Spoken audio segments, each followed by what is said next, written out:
Today is April 16th, 2016. Joining us on the porch are Joanne Sherwood and Jim Farfaglia. The best place for family. What are you waiting for? Where friendships run deeper. Come join us on the porch. So glad you're on the porch.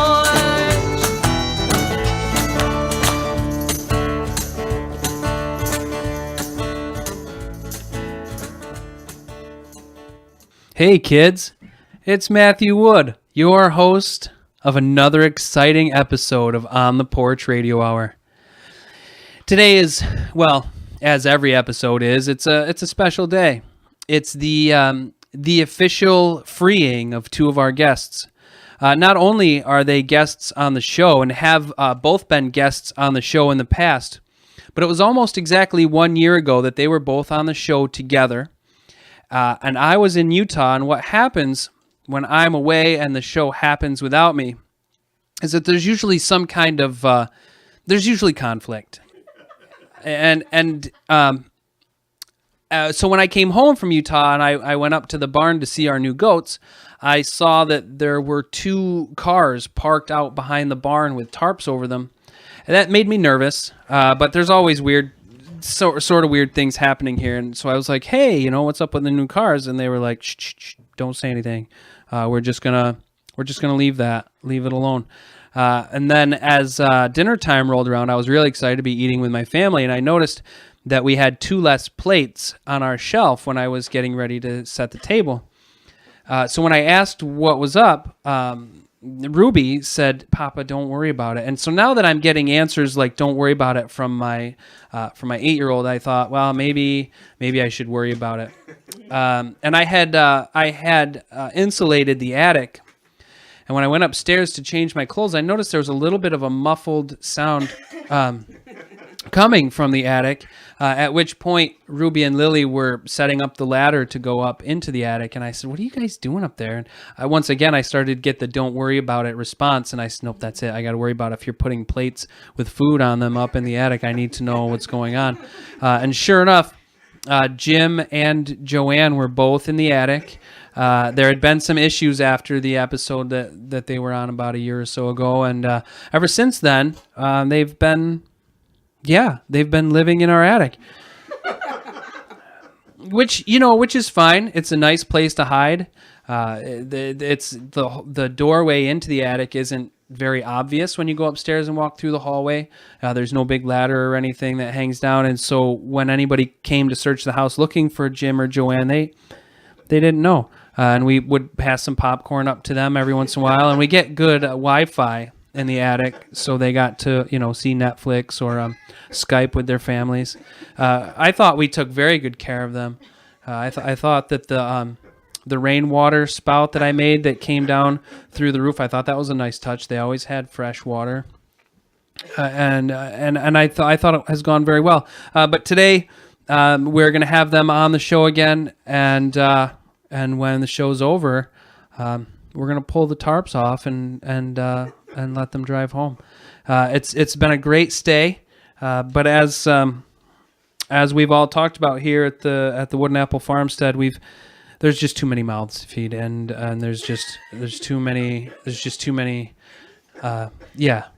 mouths to feed. We're gonna leave it. We're gonna leave it there, and hopefully someday we'll have two more guests that we'll be able to put up in the attic, and that'll be cool. But for now, we're gonna leave it at that, and we're gonna get the chance to talk to them about other experiences that they've had since then. They both had the opportunity to reflect on their lives and do some work up in the attic. We provided them with pencils and paper. And they got two pieces of sandpaper to sharpen their pencils on. I could go on about how luxurious their stay was. We even gave them anti-itch salve that Gina made herself. So if the insulation got too scratchy, they could take care of that. And sweaters, of course. That the squirrels eventually turned into their own beds. And sharing an attic, I have to tell you real quick that sharing an attic with squirrels is, in my opinion, one of the most incredible experiences, because you get to see you get to see how nature lives and works together and works with what it's given. And squirrels with insulation is very nice. And then you add 2 human guests to that mix. And I personally, I saw magic. I don't know if anybody else felt the same way, but it always warmed my heart when we could take up a plate of bread and see them sipping water from the roof. It's just, I'm glad we can help. And I hope that someday you'll be able to hear this voice on this show say, just for the price of a cup of coffee, you can sponsor our attic guests. And just think about what a difference in the lives of people sleeping under insulation or attic you can make. And I hope that someday you'll join me in that mission. So we're going to bring up Joanne and get a chance to chat with her a little bit later, and a chance to chat with Jim Farfaglia and hear about the things they've been working on. But until then, Joanne Sherwood, you're on the porch.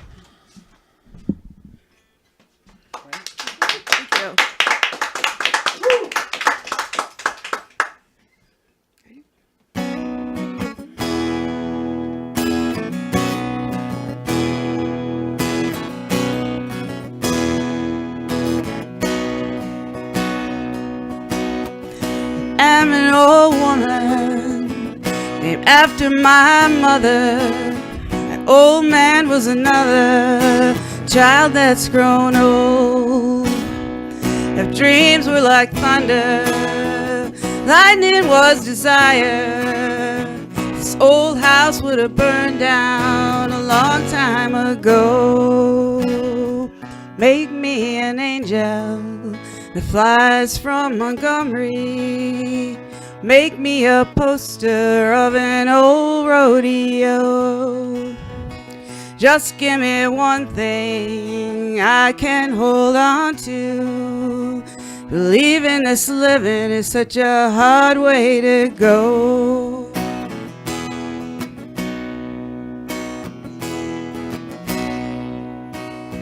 When I was a young girl, had me a cowboy. Wasn't much to look at, just a free rambling man.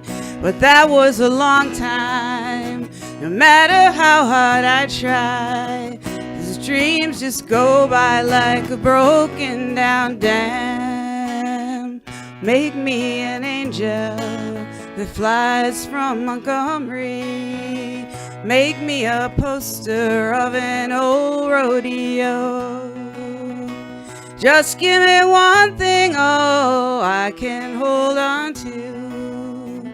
Believing this living is such a hard way to go.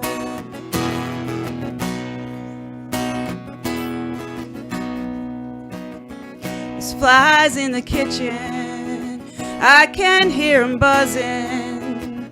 I ain't done nothing since I woke up today. How the heck can a person go to work in the morning, come home in the evening and have nothing to say? Make me an angel that flies from Montgomery. Make me a poster of an old rodeo. Just give me one thing, oh, I can't hold on to. Believing this living is such a hard way to go. To believe in this living is such a hard way to go.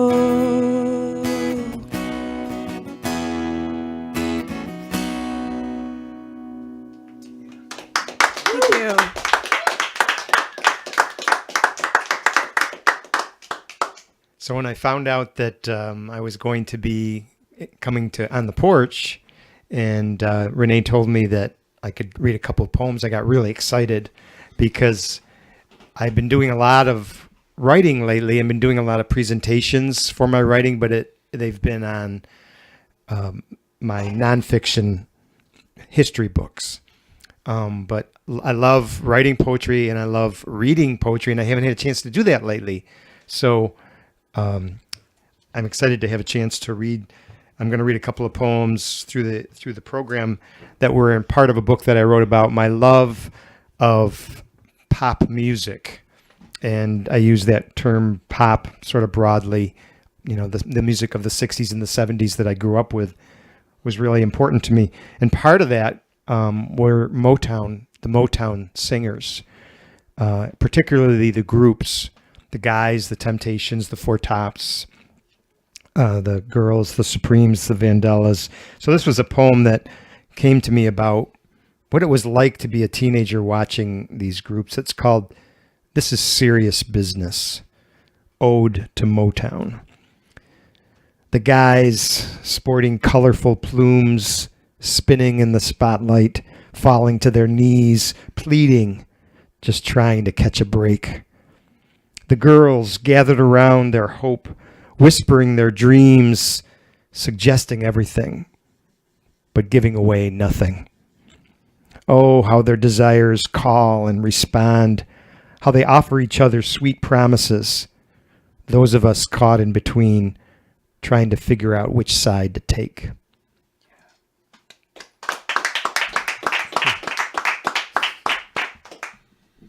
Thank you. This is Jim Farfaglia, and he is an incredible writer, and Jim Farfaglia has been a very prolific writer over the last few years.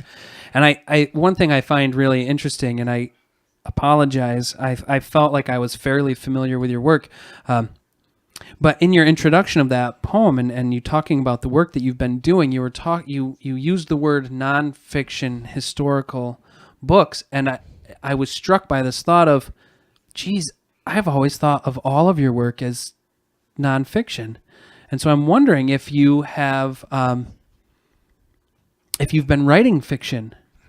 No. Thanks for clarifying that. Yeah. I guess what I meant by the nonfiction history those are prose books. They're not poetry. They're stories right, okay. that I weave. Yeah. So, but I only write nonfiction, which is an interesting question because I'd love to try to dabble with fiction sometime, but I don't know where I would start. Man, you've got so many books and so many poems. Those are great places to start. To fictionalize them? Yeah. Oh. I think that's real. Maybe I could write a book about being a Motown artist. Yeah. And just sort of make something up with that. That would be so cool. Yeah. All right. More time in the attic for you, sir. You can't write about that, though, because that's nonfiction. So I've also mentioned that you've been on the show a couple times, which is always exciting because you always have more stuff to bring. And I think that speaks volumes to the amount of work that you're doing and the stuff that you're putting out, and that you're finally in a place in your life that you can access that and you can express it. I feel like you've probably been accessing it for a long time, but you're finally in a place where you are being retired and having, I don't know if you have a lot of extra time on your hand, but I know that you, in talking with you outside of the show, that you've been able to organize your time and be able to set time aside to write, so you've got that specific time, and it really shows. So how long, let's start there. How long would you say during an average week are you writing? Like, how much time are you putting into that? Great question. Well, 6 mornings usually. Wow. I usually do 6 mornings. And then maybe a little bit in the afternoon, but my brain is pretty fried by the afternoon. So, but I rise early. I've always been a morning energy person. So I just spend my mornings. And when I say I write, I'm mostly editing, because that's what writing what I call professional writing really is you come up with an idea, especially with poetry and stuff, and you write it down, but then it needs a lot of work. At least mine does. Right. So I'm doing a lot of editing, but usually 6 mornings a week. And you use the word retirement. I'm not using that word for myself anymore because I think there's just so much baggage that comes with the word retirement, like older, right? Or slowing down, or your golden years or whatever. And I just feel like I'm in this new opportunity place. Yeah, absolutely. Yeah. And the energy I'm a pretty high energy person when I do what I call work. Mm-hmm. So that hasn't changed at all. Yeah. Yeah, I see that, actually. Are you still finding time to go swimming in the mornings? Oh, yeah. Remember we used to see each other at the Granby pool? I do, yeah. Swim laps. I just joined the gym, which is, I never thought I would join the gym, but I joined, I guess I can put a plug in for the Baldwinsville YMCA, but the new facility. And I've been trying to do that later in the day because my energy has been waning, if that's the right word. Mm-hmm. So I was trying to jumpstart it a little bit. I'm still working the kinks out. Yeah. But yes, I still, when you're sitting writing, if you get into that kind of lifestyle, you can get sedentary. Yeah. Absolutely. So I'm trying to combat that with exercise. That's great. I do have one more question, then I would like to hear another poem. My question is we talked to you during the county fair, and you had either just put out or you were putting out your Blizzard of '66 book, and I don't feel like. No, I guess you've been on the show since then, haven't you? I don't think so. Since the book came out. No, yeah, I guess that would have been Right, a while ago. Yeah. Okay. So,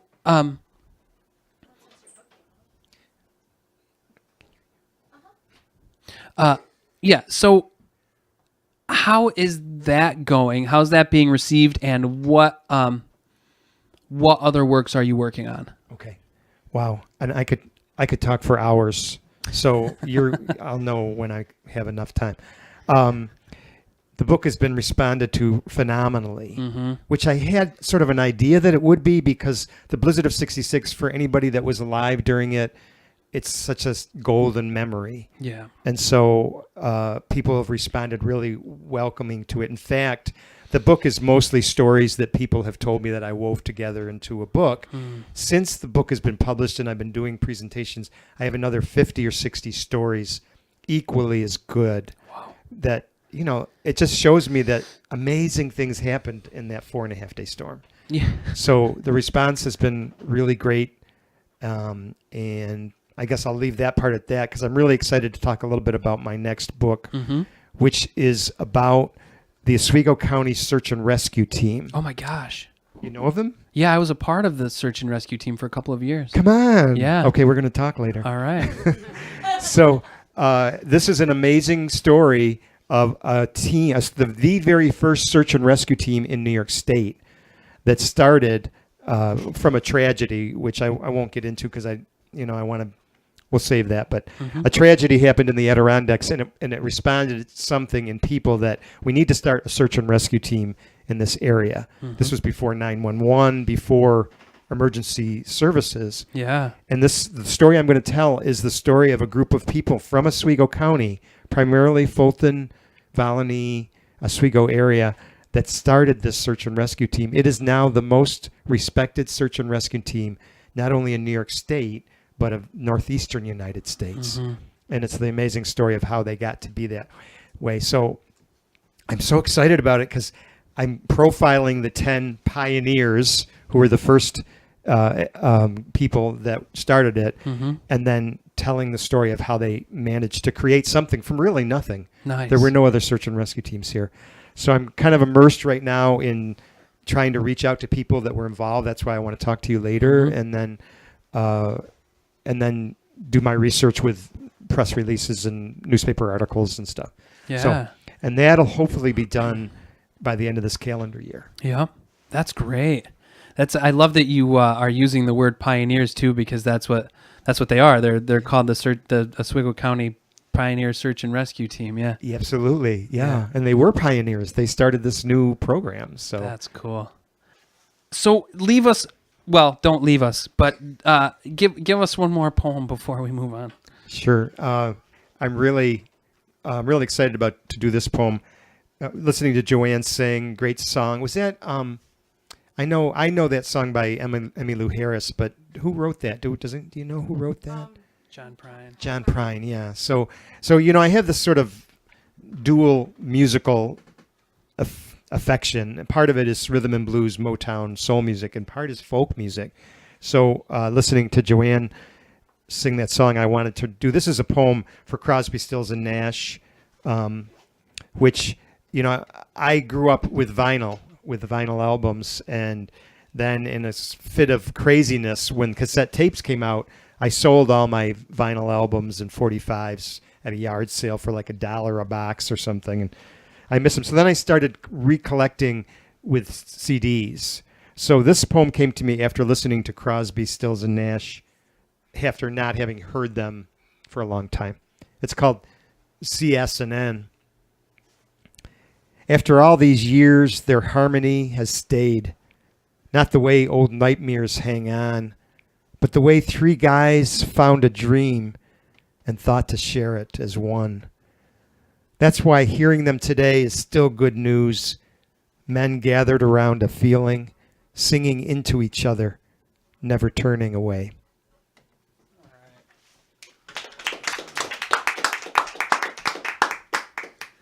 Jim Farfaglia, thanks so much. Thanks for being on the porch, and I think I'm going to try to work to squeeze you back in later in the second half of the show, so stick around. It's always good to have you here. I'll be in the attic. Yep, hang out in your attic space. When SeaWorld made the historic decision to phase out its whale shows and programs, they were faced with a new problem. What to do with the whales?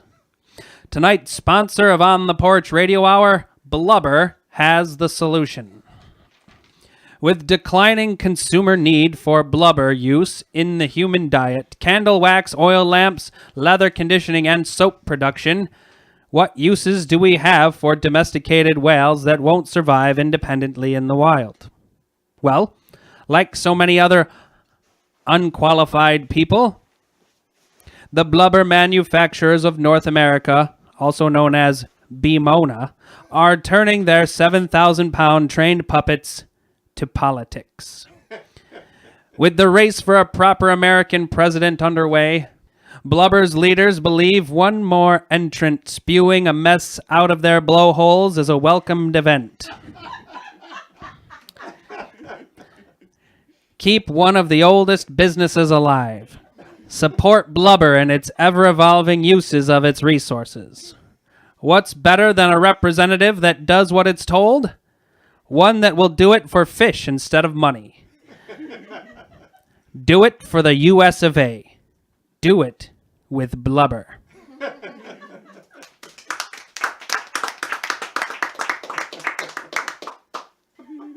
I'm working on being a whale to human translator. That was good. I think Yeah, did you nailed like it. that? I think you did. Ooh. Boom, boom, boom. You're listening to On the Porch Radio Hour. We'll be back in a moment. This is what's happening in Central New York. The Oswego Music Hall welcomes Chuck Brodsky with Gina Holsopple opening tonight at 7:30 p.m. and Burning Bridget Cleary on April 30th. The Music Hall also offers an open mic night on April 29th. Visit oswegomusichall.org for more information. Soul Hooping is offering an introductory workshop on May 3rd at 6 p.m. at the McRobie Building in Oswego.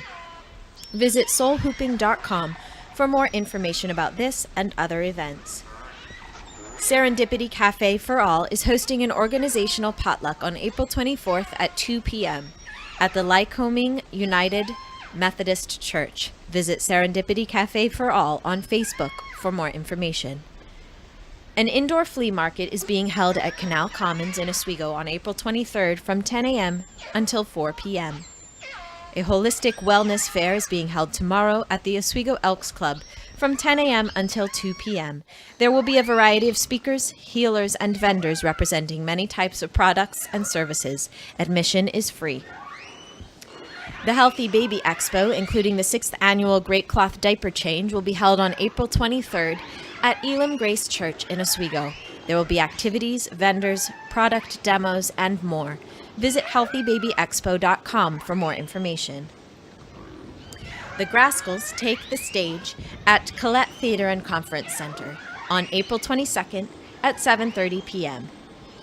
The theater is also hosting upcoming screenings of Star Wars Episode 7, The Force Awakens, Norm of the North, The Revenant, and The Hateful Eight. To find out about these and other events at the theater or to purchase tickets, visit ColetteTheater.com or call 315-298-0007. A Midsummer Night's Dream opens at the CNY Arts Center on May 13th. The Arts Center is also currently offering ballroom dancing classes and offers a monthly writers' cafe where writers of all ages can come and share their work in a casual setting. The next session is April 24th. For more information about these, as well as other projects and events at the CNY Arts Center, visit cnyartscenter.com. The Wooden Apple Farmstead is the home of Red Room Sessions, a time for songwriters, musicians, and anyone else who wants to build their musical skill and knowledge to get together. We share songs we are working on, bounce musical ideas off each other, and we usually have time to just play a little music. This is a supportive environment where all levels of songwriting and musical experience are welcome. The next session is April 24th at 6 p.m. For more information about Red Room Sessions or other events and projects, visit Wooden Apple Farmstead on Facebook or call 315-591-0711.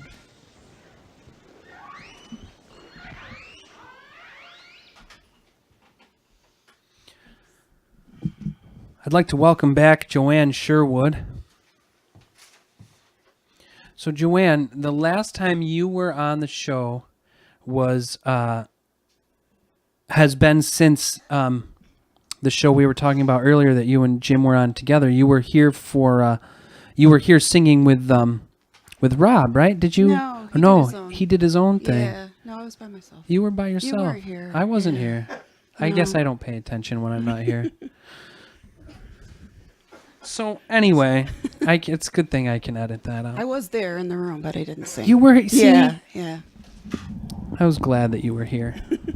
Okay, that's easy. So anyway, you are consistently performing music and working on things. You've been going to the open mic at the music hall pretty consistently, and you are you're staying involved weekly with the Newman Center too, right? Are you I've doing kind of that? gotten away from that. I Okay. haven't been on Oswego as often as I used to be. Mm-hmm. I've been more towards Syracuse. Oh, and, nice. Working in Fulton and been getting involved in music in Syracuse. Nice. Well, I'm going to let you talk for a little bit because I keep spewing out facts that are completely wrong. So I'm glad you're here to correct me. You know, things change in a year. Yeah, they do. So good for me for doing my research. So if you're going down into Syracuse, where are you playing? What are you doing down there? I've done open mics in Syracuse. I've also been involved with the Focus Project, which is like the Oswego Music Hall, but the Syracuse version. Right. I'm working tomorrow night. They have a show. Cool. Lauren Berrigan, Mark Mazengarber performing. So anything musical, I'll go see in Syracuse. There's lots to do. Yeah, there is, and good for you too. Excuse me. It's always neat to hear you perform and to see you playing your guitar. I feel like you've always been good, but you're always doing something just a little bit slightly different or more, and it becomes apparent that because I'm not seeing you on a weekly basis, it's apparent that you're consistently picking up your instrument and that you're singing and that you're working on things, and it's just really fun to watch. I think it's just really cool. Yeah, I enjoy doing that. Yeah. My favorite instrument. Yeah. Out of you play a lot. Right, I'm a band teacher, so yeah. Right. It's always been the guitar's always been my favorite. Never a problem practicing that. Right. It was always fun. You know, Yeah, so. exactly. Yep. Do you get to play with your class at all? Do you ever get to take out your guitar? Never. Yeah. I No, didn't it think doesn't so. fit there. Right. You know, when I first started teaching, I was a general music teacher, so I played guitar all the time Right. for them. But that was a long time ago. Mm-hmm. So now you're just sticking with like saxophones and trumpets. All the band instruments, yeah. Do you have an oboe? Not right now. Oh, No. man. No, that's a tough one. It is. I'm working so hard on getting somebody to play the oboe. Last time it was Mark Warner's great uncle Shecky was the last time I saw somebody play the oboe. I could hook you up with somebody. I know, really good one. Oh, really? Yeah. Oh, man, that would Yeah. be so... Wouldn't that be cool? Yeah. I would love to have an oboe in... yeah. We're going to do it. Yeah. All right. So, okay. So I'll keep that on the back burner. I won't talk to you anymore about the oboe. Out of all of the songs that you're doing, do you have one that you're consistently like, you think, oh, I've got a half hour, I'm going to pick up my guitar, and all of a sudden, like, this one song is the one that just like starts to come out? Not really. I have some favorites that I'll play, but I'm always trying to learn something new because I get bored easy. Sure. Sure. And it's so easy with YouTube, and there's an app on my phone that I can go to for any, you type in any song and it'll give you the chords and Really? the words, and it's just right in front of you. So, Oh, man. That's nice. cool. It's really nice. Yeah, that's really neat. And have you written any of your own stuff? I just did. I wrote a new song, and I haven't written one in a long time. That's exciting. So I'm really getting excited about doing that again. I haven't had time to do it. Right. Been too busy with other things. So, I'm going to play it tonight. Awesome. New one, yeah. Good. Yeah. I'm excited to hear that. Do you have plans for the upcoming summer? Are you going to be performing anywhere? I'm going to try to perform, see what's out there. Okay. Summer is the time when everything pops. There's lots of stuff. I just put an application in for the Oswego Porch Fest. So I'd like to do that in September. Yeah, that's a really Said the more the fun merrier. thing. So That's right. Yeah. And I went to it last year. It was really amazing. It was. What a day that was. That was Yeah, so nice. And yeah, so to be part of it as an audience member, walking around from house to house is really cool. And performing is really cool too, because you've got people that are doing that. People just kind of like stop by and It's sit on the great. lawn or whatever, Yep. lean on the fence. Yeah. It's really cool. So good for you. I hope that works out, because I think you'd be a really great fit for that too. I think people would really enjoy having that, having you perform. So you also, when you're going, you're performing by yourself, and you're performing with Rob too every once in a while. Oh, yeah. Awesome. Yeah, we Good. have a duo. Yeah. Do you guys throw anybody else into the mix from time to time? No, we haven't. Okay. We haven't. We practice a lot. We get our harmonies together, and Yeah. it's a lot of fun. That is a lot of fun. Yeah. Good for you, man. So why don't you grab your guitar and this is your new song? Is that right? Yes. Awesome. Do you feel like giving us any of the backstory, or you can say no?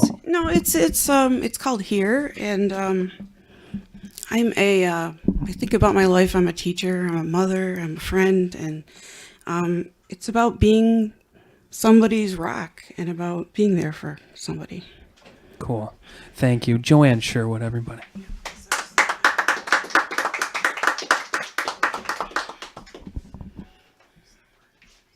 It's good.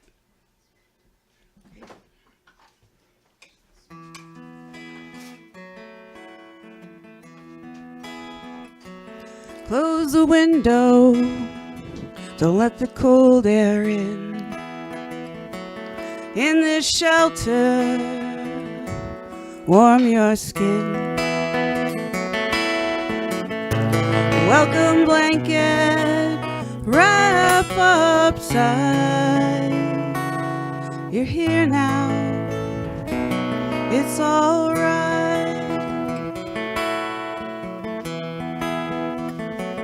Oh, so weary, tired and used. Faith is broken, trust is bruised. Let it be, don't worry anymore.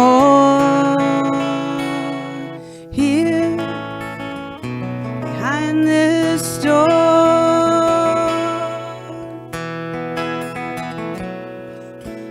Catch your breath now, come unwind.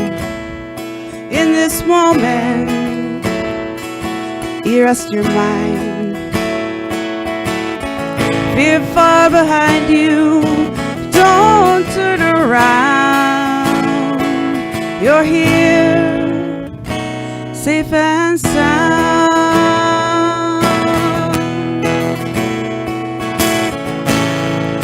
I'm here when the stars are shining.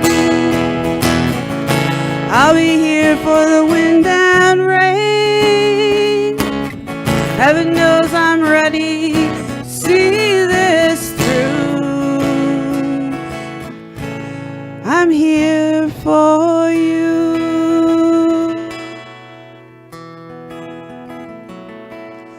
Time to rest now. Put up your feet.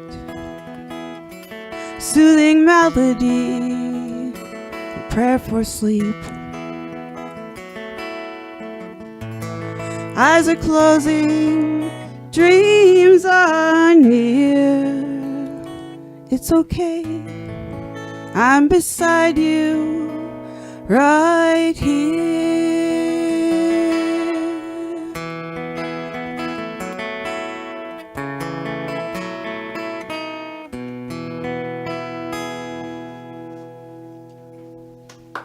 Thank you.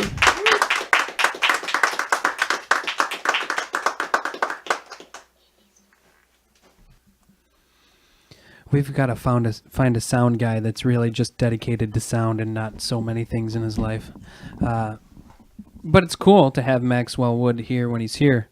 But Gina, why don't you finish setting up whatever it is you're setting up over there and climb out of the sound booth and come over and join in Joanne. Can we do that? Take two. All right, here we go.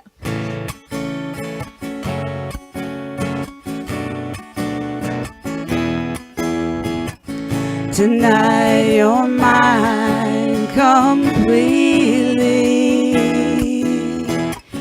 You give your love so sweetly. Tonight the light of love is in your eyes. Will you still love me tomorrow?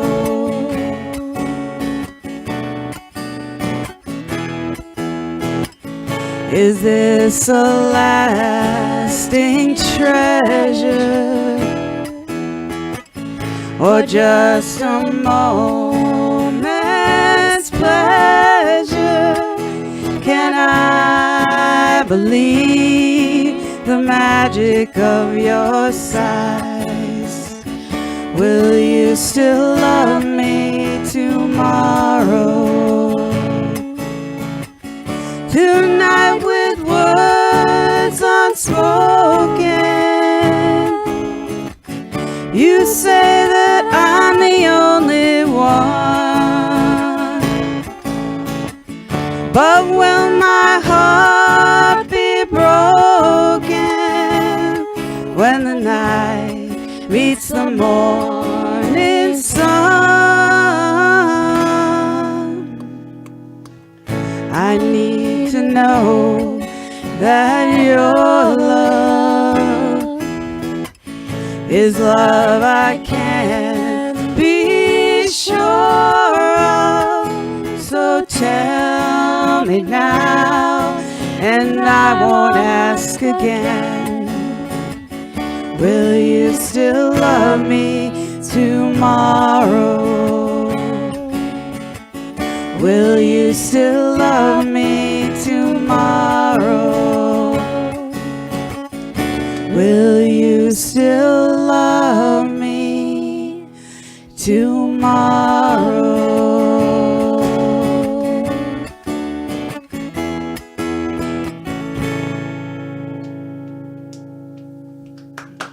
Thank you.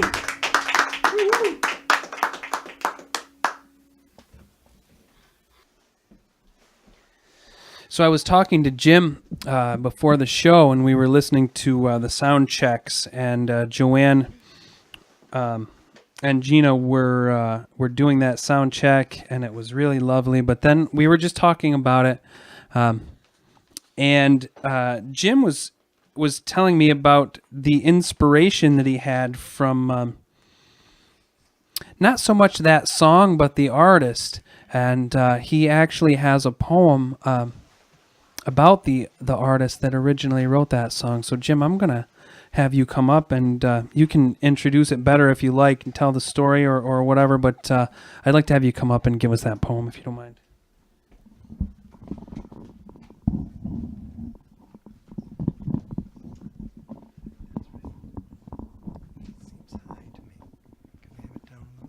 Is that okay?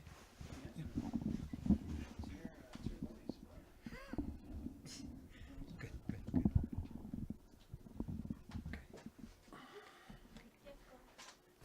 Thanks, Matthew. And one of the things I forgot to say last time around, any of you that are songwriters out there, Joanne, Gina, if anybody else or anybody listening on the podcast, being able to perform a poem is like singing your favorite song that you've written. And so I want to say thank you again for giving me the opportunity to do this, because I don't get to read them. In fact, this poem I'm going to read, I've never read publicly before, so it's a great opportunity. Yeah, Will You Still Love Me Tomorrow was written by Carole King and her husband, Jerry Goffin, and was a big hit in the 60s. But then Carole recorded it on Tapestry album, which was a monumental album when I was a junior in high school.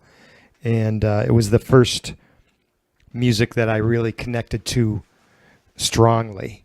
Everybody in my class did, junior class. And so I wrote this poem. It's actually a poem about the woman I was married to for a while, who was my best friend in high school. And we the poem explains the clumsy relationship we had.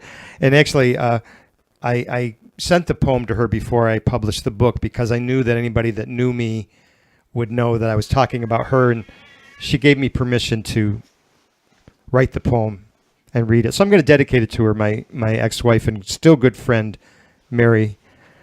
And the poem is called You've Got a Friend. One more thing I want to say, that the song that you wrote, Joanne, here, I think relates to this. The song You've Got a Friend was sort of the song about people being there for each other. So I loved the song you sang. So it's called You've Got a Friend. We were tragically young, falling into each other's lives from some all-powerful force, teenage misfits, confused by what our hearts longed for, finding clumsy ways to get by. Like the day we sat together, tapestry filling our musty high school gym, weaving tissue paper flowers into a junior prom palace. Fitting in was all that mattered. Until this song began, the words instantly ours, like stumbling into a foreign land, already fluent in its language. You and I sang it softly, to each other, to ourselves. The years rolled by, love more, not less mysterious, anxious attempts with girl and boyfriends, troubles away at college, our own mismatched marriage. But always this song to lean on. Just yesterday, you called to say you saw James and Carol in concert and thought of me 3,000 miles away and all that pain away. This song with us on that phone line, it's truth sent by a love we've come to know.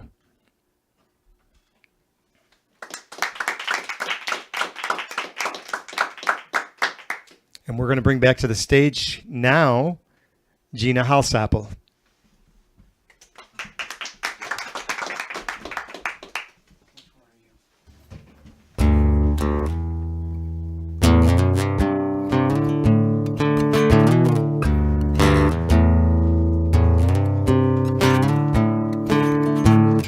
Turned on the television, someone was singing and they muted all the references to smoking. But they weren't afraid to say whore, and they weren't afraid to say more. I am learning.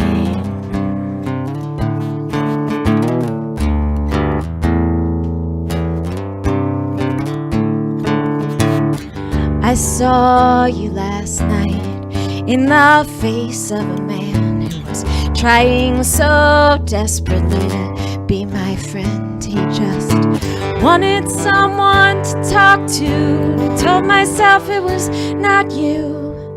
I am learning.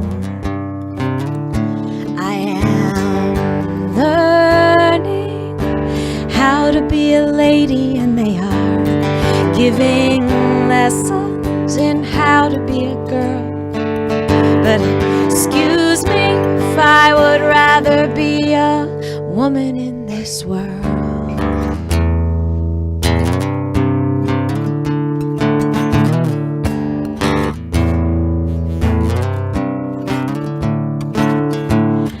I'm not a market, and I'm not for sale. And don't look at my escort like she should be male.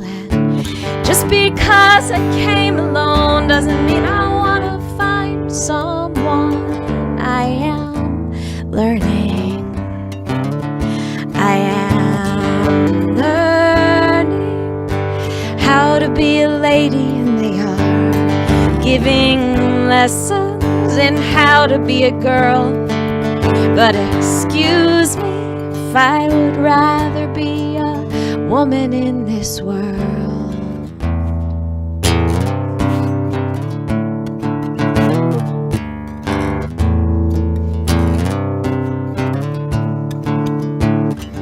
I know you're thinking, well, haven't we gotten anywhere? And I know it's true, but I can move my own chair. There's still way too much violence, still way too much silence.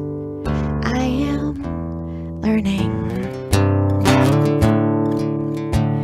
There's something beautiful in the way she held her ground, and there's something tragic in what happens around town. I am still young, yet there are things I've seen I can't forget. I am learning. I am learning how to be a lady. They are giving lessons in how to be a girl. But excuse me if I would rather be a woman in this. I am learning how to be a lady, and they are giving lessons in how to be a girl. But excuse me if I would rather be a woman in this world.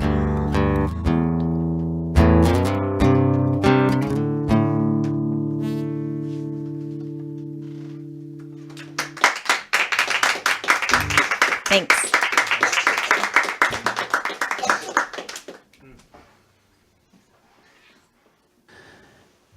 April 4th and 5th, 2003 brought an incredible ice storm through the Northeast and into Tonkahogan. And during that time, there was a young woman who was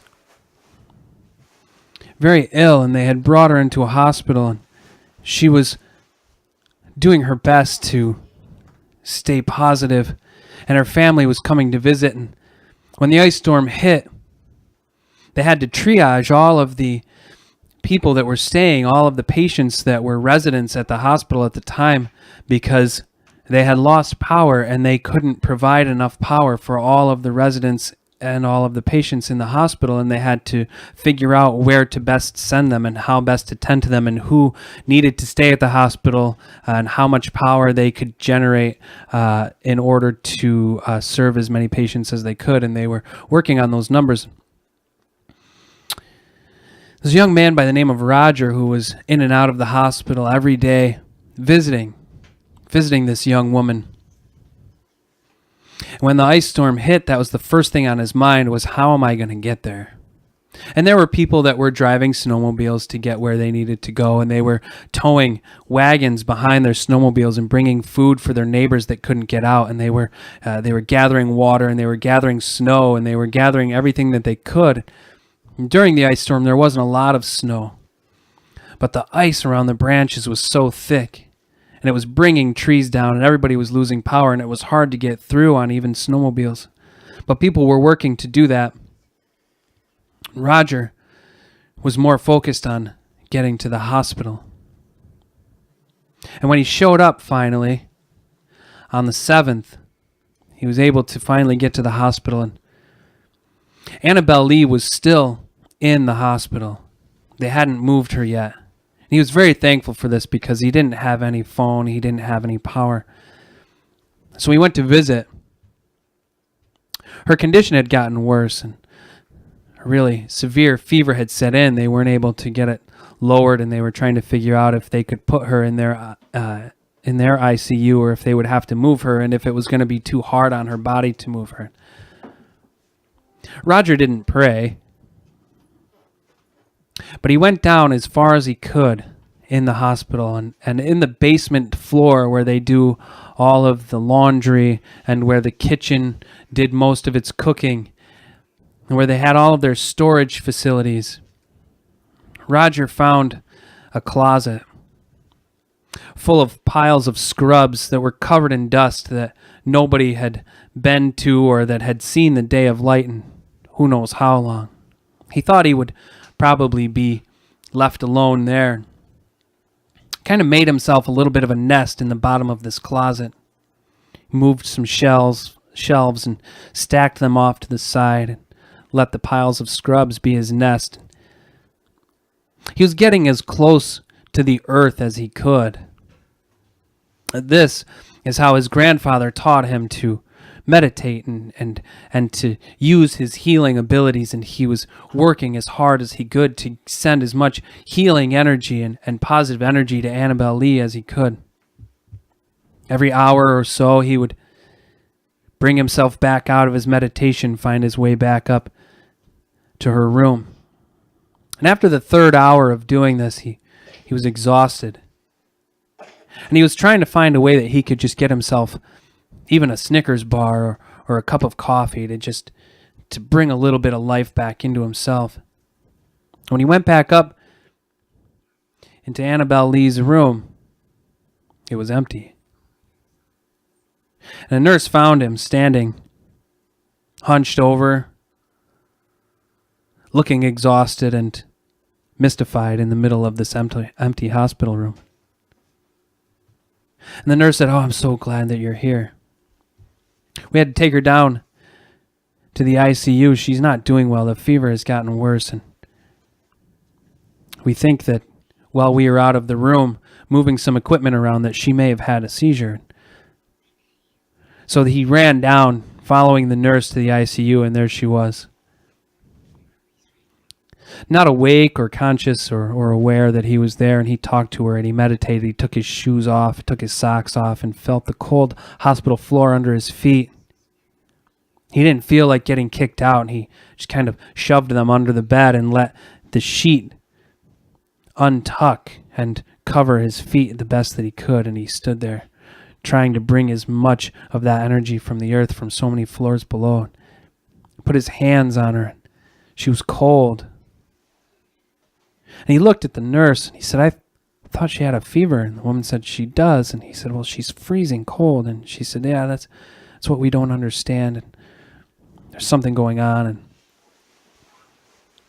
over the next day, her condition worsened until finally Annabelle Lee died, and Roger was the only person that was at the hospital with her. He was awful sad. He finally was able to find his own way back home. Roads still closed, snowmobile trails, four-wheelers. Never in a million years did he think he'd have to hitchhike on a four-wheeler. But he did. And the driver heard some of Roger's story and said, I wasn't going that whole way, but I will. And he drove Roger all the way back to his house. And on any other day, Roger would have laughed. He would have thought that was a funny story, but not today. This wasn't a funny story. It wasn't until the 15th of April that Roger finally had his power and his internet restored. And when he decided he was going to check his internet to really see if it was working, the search engine automatically popped up on his computer when he got on the internet. Without really thinking about it, he typed Annabelle Lee into the window. When he hit return, there were thousands of hits. The first thing that his eyes focused on was a poem by Edgar Allan Poe titled Annabel Lee. And when he read the poem, it took him a long time. It wasn't a long poem. And he wasn't sure if it was beautiful. But it took him forever to read it because half of the time he was really trying to understand what he was reading. And he was also trying to read through the tears. He'd have to blink them away and then reread a line, let it sink in. And it was like some prophet, some fortune teller had sat down with Edgar Allan Poe and had explained this whole situation that Roger had just experienced. There's a line in that poem talking about how in her brain was this fever called living, and it struck him. It was beautiful. It explained her exactly. There she was. He could imagine her seizing, tremors running through her body, all of that electricity, no place to go. That's how she lived. That was living, and if this fever called living was what was going to take her life, well, the irony was perfect. He must have read that poem 100 times, maybe more. And the next day, when Roger finally was able to get to his brother and tell him what had happened, not only with Annabel Lee, but this interaction that he'd had with Edgar Allan Poe, his brother said, "Oh my God, did you read it all night?" Roger said, "Yeah, I can't even tell you how many times I read it." His brother said, tell me the poem." Roger couldn't remember a single word. Well, it was another week or so before they could finally have a quote-unquote proper funeral and burial service for Annabel Lee. You couldn't get in to the cemetery, and the ground was still somewhat frozen, and they didn't really want to dig. So they had to wait for things to thaw a little bit and make sure they could clean up the cemetery from all of the tree branches that had fallen. Roger didn't think as many people would show up as did. There were a lot of people there. And a lot of them came up to Roger after the funeral and told him about how difficult it was of a journey for them to get there because there were still roads closed, and everybody knew that that was the situation. And Roger said, I didn't think anybody would really come. And they said, well, we heard your story. Word got around town. We had to come see you. And as they all put their hands on his back, of course, this was after they laughed through their tears and they all took off their shoes and socks. They dug their toes into the grass, their hands on Roger's backs. They all stared at where the headstone would eventually be placed, imagining the most beautiful stone that they could imagine. Of course, all of them had a different vision of what it should look like. But without it there, it was perfect because they all had their vision. And they all agreed that that's what Annabel Lee would want as they stared into that space, their toes freezing in the earth, feeling what crispy grass was there, the gravel, sand, little bits of acorns from the oak tree nearby. This is my home. This is my only home. This is the only sacred ground that I have ever known. And should I stray in the dark night alone, rock me, goddess, in the gentle arms of Eden. Rock me, goddess, in the gentle arms of Eden.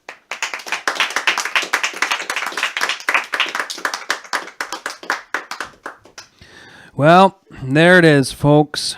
You've made it to the end of another exciting episode of On the Porch Radio Hour.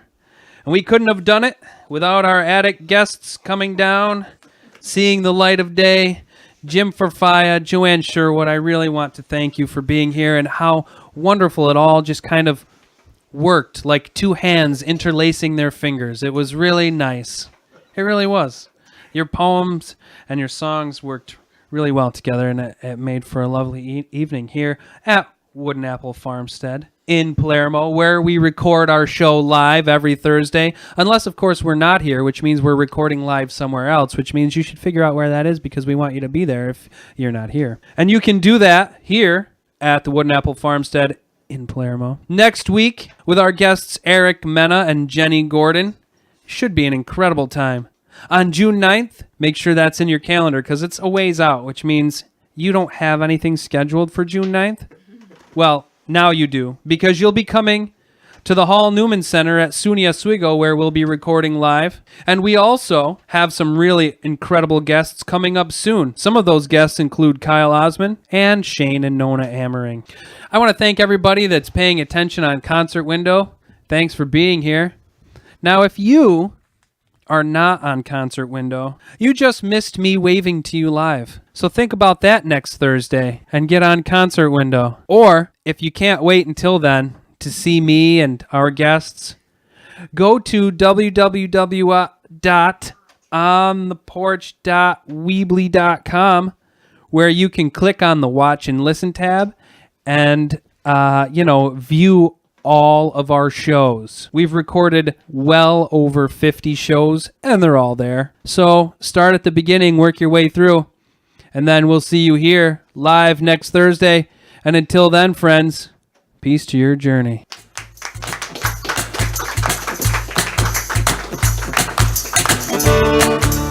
On the Porch is a production of the Wooden Apple Farmstead with host and writer Matthew Wood. Our musical director is Gina Holsapple. Our stage manager is Ray Monet. Tonight's sound technician is Gina Holsapple. This week's show is recorded live from Wooden Apple Farmstead in Palermo, New York. This week's guests are musician Joanne Sherwood and writer Jim Farfaglia. Find information about past shows, being on the porch, and much more online at ontheporch.weebly.com.